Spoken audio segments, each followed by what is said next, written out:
Shalom, jumpa lagi bersama Pendeta Yason Resiworo Hyang Putra dari GKI Sutopo Tangerang dalam Youth for Christ hari ini 20 Juni 2024 dengan tema Just Keep Swimming dari Kisah Para Rasul 20 ayat 1 sampai 16 dengan tekanan kita ada pada Kisah Para Rasul 20 ayat 1. Tapi sebelumnya mari kita bersama berdoa. Allah yang penuh kasih, kami bersyukur padamu untuk penyertaan pemeliharaanmu. Hari ini, saat ini kami akan kembali merenungkan firman Allah. Kiranya Roh Kudus-Mu menuntun kami. Tuntun kami Tuhan, supaya kami sanggup berjalan di dalam terang kasih Allah. Di dalam Kristus kami berdoa. Amin. Just keep swimming. Dari Kisah Para Rasul 20 ayat 1 sampai 16 dengan tekanan pada Kisah Para Rasul 20 ayat 1. Setelah reda keributan itu, Paulus memanggil murid-murid dan menguatkan hati mereka. Sesudah minta diri, ia berangkat ke Makedonia. Kisah Para Rasul 20 ayat 1.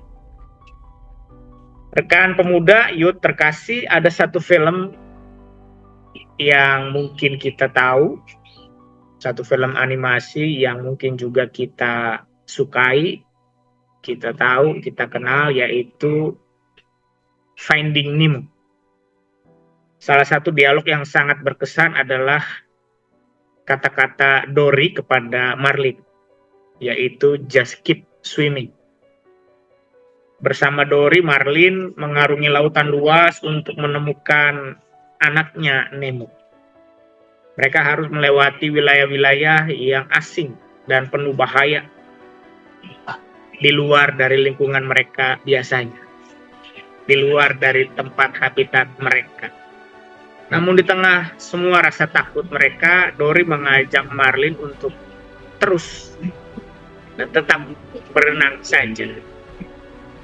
Sebagai Rasul Tuhan, Paulus juga tidak lepas dari kesulitan. Bacaan Alkitab hari ini menceritakan bahwa setelah kerusuhan di Efesus, Rasul Paulus memanggil murid-murid dan menguatkan hati mereka. Dan hal itu juga dilakukan oleh Paulus di Makedonia. Dalam perjalanannya bahkan Paulus juga harus menghadapi orang-orang Yahudi yang bermaksud membunuhnya, yang punya maksud jahat. Dan karena itu ia harus memutar arah, memutar haluan. Kesulitan demi kesulitan dihadapi oleh Paulus, dan itu tidak membuat Paulus berhenti. Dia masih terus melanjutkan perjalanannya ke berbagai daerah, ke Troas, ke Metilen, ke Kios, ke Asos, ke Samos, dan juga Miletus. Paulus tetap bertahan untuk melanjutkan perjalanannya karena baginya mengabarkan Injil adalah tujuan hidupnya. Baginya tujuan itu sangat berharga untuk diperjuangkan.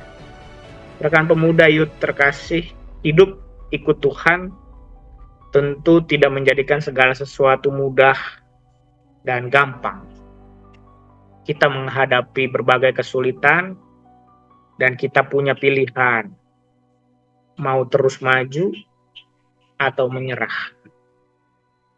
Perkataan Dory kepada Marlin, yaitu just keep swimming, itu membuat Marlin terus mau berenang mengarungi lautan luas untuk menemukan anaknya Nemo. Kita belajar hari ini supaya kita dapat bertahan. Kita perlu alasan yang kuat untuk terus menjalani kehidupan, yaitu bersama dengan Tuhan. Kesulitan pasti ada, tapi kesulitan tidak harus membuat kita berhenti mencapai tujuan-tujuan kita. Oleh karena itu, lanjutkan perjalanan bersama dengan Tuhan. Just keep swimming. Yakinlah bahwa Dia akan menyertai di dalam segala kesulitan kita. Tuhan memberkati. Mari kita berdoa. Allah yang penuh kasih, kami bersyukur untuk cinta kasih-Mu. Kami mau terus bersama dengan Tuhan berenang mengarungi samudra kehidupan. Sekalipun sulit, namun kami yakin bahwa Allah beserta dengan kami. Tolonglah kami sejak masa muda kami. Terima kasih ya Tuhan, dalam Kristus kami berdoa. Amin. Demikian Yud, renungan kita hari ini. Bersama saya Pendeta Yason Resiworo Hyang Putra dari GKI Sutopo Tangerang. Kiranya Tuhan memberkati, dan jangan lupa like, subscribe, dan bagikan kepada yang lain. Tuhan memberkati.